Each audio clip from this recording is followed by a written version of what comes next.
हमारे साथ महेश जी भी लगातार बने हुए। महेश जी, आफ्टर शेक की बात की गई, अब आफ्टर शेक का भी क्या कोई पैरामीटर होता है? क्योंकि कुछ एक्सपर्ट हमें शुरुआत में मिले, वो कह रहे थे कि 2-2.5 तक होता है, लेकिन इस बार 5.4 की तीव्रता है, तो इसे भी आफ्टर शेक में गिना जाए या भूकंप माना जाए? और एक हफ्ते में दूसरी बार भूकंप आना आप कैसे देख रहे हैं, खासतौर पर दिल्ली के लिहाज से जो जोन 4 में आता है खतरे के पॉइंट ऑफ व्यू से?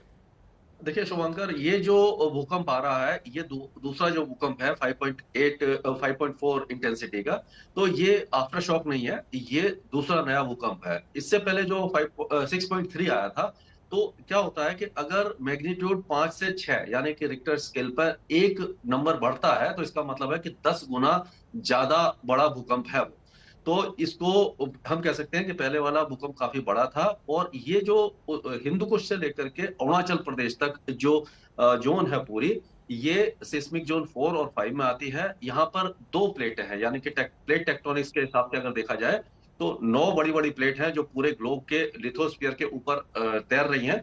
तो ये इंडियन प्लेट और यूरेशियन प्लेट का जोड़ है हिंदू कुश से लेकर के अरुणाचल प्रदेश तक। तो उत्तराखंड, हिमाचल, जम्मू कश्मीर, नेपाल और नॉर्थ ईस्ट इंडिया, ये जोन 4 और 5 में आते हैं। तो ये जो पहला भूकंप था वो था। उसके बाद आफ्टर शॉक जो होते हैं वो दो से तीन रिक्टर स्केल पर होते हैं, उससे कम भी होते हैं, और जो काफी दिनों तक चलते रहते हैं। क्या होता है कि जब दोनों प्लेटें, ये जो इंडियन और यूरेशियन प्लेट एक दूसरे के अपोजिट सरक रही है, तो जो चट्टानों में जो टेंशन बढ़ती है, जब वो टूटती हैं, तो ये भूकंप आता है। और जब वो सेटल होती है, यानी कि जब टूटती है तो उसके बाद धीरे धीरे सेटल होती है, तो उसको आफ्टर शॉक कहते हैं। तो पहला वाला जो झटका होता है वो बड़ा होता है। उसके बाद आफ्टर शॉक जो होते हैं वो काफी हल्के होते हैं। लेकिन कभी कभी क्या होता है कि अगर कोई बड़ा भूकंप आ जाता है, अगर 6.5 या 7 के आसपास का है, तो उससे जो बिल्डिंगों में या जो स्ट्रक्चर्स है उसमें दरारें पड़ जाती हैं, कमजोर हो जाते हैं। तो आफ्टर शॉक अगर हल्का भी होता है तो उसको नुकसान पहुंचा सकता है। तो इसीलिए थोड़ा सा ध्यान देने की जरूरत होती है। और जो दिल्ली की बात करें, तो जब भी उत्तराखंड या नेपाल में कोई बड़ा भूकंप आता है तो उसके झटके यहां तक महसूस होते हैं। ठीक तो है। दिल्ली में इतना बड़ा खतरा नहीं होता। आफ्टर शॉक्स में भी दिल्ली में कोई खतरा नहीं होगा। और जो दिल्ली का कुछ इलाका जो आता है, एक तरह से कहते हैं हेयर पिन बैंड है, जो उत्तराखंड से लेकर के दिल्ली तक, ट्रांस यमुना तक आ रहा है, तो जोन 4 में आती है। तो दिल्ली में बहुत बड़ा भूकंप आने की संभावना काफी ज्यादा कम है।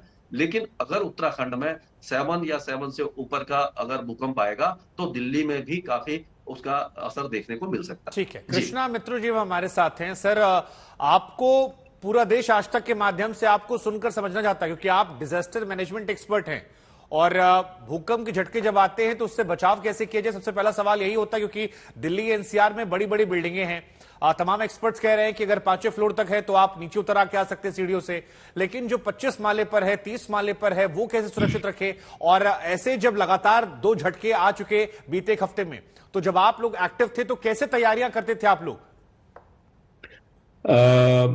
नमस्कार, शुक्रिया मेरे को इनवाइट करने के लिए। मैं सबसे पहले आपकी एक बात का जवाब दूंगा कि अगर जो हाई राइज बिल्डिंग्स में या मल्टी स्टोरेड बिल्डिंग्स में लोग रहते हैं, सिटीजन्स रहते हैं, वो अपने आप को सेफगार्ड कैसे करें। उसी अब ये बात यह है, ग्राउंड लेवल से 1, 2, 3 मंजिल तक तो आप शायद नीचे आ सको, लेकिन तकरीबन होता क्या है कि ऐसे झटके जो होते हैं, ऐसे भूचाल जो होते हैं, वो 10, 15, 20 सेकंड, 30 सेकंड तक चलते हैं। आज का जो भूचाल चला है 54 सेकंड तक चला है, और काफी धीमी गति का था। मैं तो यही कहूंगा कि धीमी गति का था। 5.4 रिक्टर स्केल, कोई इतनी हैवी शेकिंग नहीं होती। मैंने खुद सारा ये भूचाल महसूस किया। अब बात यह है कि हम बिल्डिंग से इवैक्यूएट करें या ना करें। देखिए, जो तो सोचते हैं कि ये 5-10 सेकंड में बिल्डिंग से बाहर निकल सकते हैं, उनके लिए तो ये फीजिबल एक्सरसाइज होगी कि कोशिश कर लें बाहर निकल जाए। लेकिन जो ऐसा सोचते हैं कि 5-10 सेकंड में हम बाहर नहीं निकल सकते, तीसरी मंजिल पे है या उससे ऊपर वाली मंजिल पे, उनके लिए बेस्ट होता है कि वो दरवाजे के नीचे, क्योंकि दरवाजे के ऊपर एक लेंटर होता है और उसके ऊपर दीवार होती है, वो काफी सेफ एरिया माना जाता है। दरवाजे के नीचे खड़े हो जाएं, या उससे और भी अच्छी जगह होती है कि जहां पे फर्श और दीवार मिलती है, जी। उसके कोने में, एकदम कोने में आप सीधे होकर लेट जाएं। या अगर आप अपना सो रहे हैं, रात को आता है भूचाल, बेड पे हैं, तो बेड से लुढ़क के, आहिस्ता से लुढ़क के बेड के साथ में एकदम बेड से चिपक के लेट जाए। क्योंकि देखा गया है कि जब भूचाल में कोई दीवार भी गिरती है और वो अगर बेड के ऊपर गिरे तो ब्रीदिंग स्पेस, सांस लेने की जगह उस दीवार और बेड के बीच में मिल जाती है। या अगर आप फर्श और दीवार के बीच में लेटते हैं, कोने में लेटते हैं, तो फिर भी आपको ब्रीदिंग स्पेस मिल जाती है, क्योंकि दीवार जो गिरती है वो जड़ से थोड़ा सा उठ जाती है जी। उसमें एक तो जो आपकी रेस्क्यू टीम है उसको आसानी होती है आपको ढूंढने में, और आपको ब्रीदिंग टाइम ज्यादा मिल जाता है। अच्छा, सबसे सेफ जगह किसी भी बिल्डिंग में होती है स्टेयरकेस, सीढ़ियां, जीना।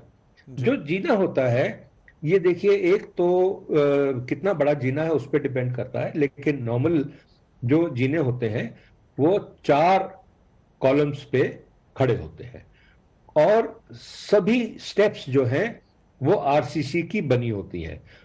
आप कोई भी पुरानी तस्वीर भूचाल की निकाल के देख लें, उसमें जीने में कम से कम क्षति होती है।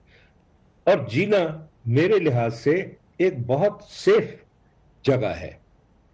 लेकिन अगर आपको इतना भी चांस ना मिले कि आप जीने तक जा सको या दरवाजे के नीचे जा सको या जो भी है, किसी टेबल के नीचे एक अपना सिर छुपा के टेबल के नीचे बैठ सकते हैं, और टेबल के जो पाए हैं उनको पकड़ के बैठ सकते हैं। वो तो मैं कहूँगा लास्ट चॉइस है। अच्छा, जो इसके बाद जो एसओपीज आ जाती है, इसमें भूचाल की तैयारी करना सबसे बड़ी बात है, क्योंकि डिजास्टर मैनेजमेंट में 3P प्रिंसिपल है: planning, prevention and preparedness. Planning में क्या है कि जो सोसाइटीज हैं या जो संस्थान है, कोई बड़े ऑफिस, हो सकता है कि आप ऑफिस में हो जब भूचाल आए, तो ऑफिस में भी प्लानिंग, सोसाइटीज में, ऑफिस में या ऑर्गेनाइजेशंस में प्लानिंग होनी चाहिए कि अगर भूचाल आ जाता है, ठीक है, तो हम क्या करें। ठीक है, प्लानिंग, फिर आती है प्रिपेयर्डनेस। जी। आप प्रिपेयर करें। अब प्रिपेयर करने में क्या है, अगर आप घर पे हैं तो आपको एक डिजास्टर मैनेजमेंट किट बना के रखना चाहिए।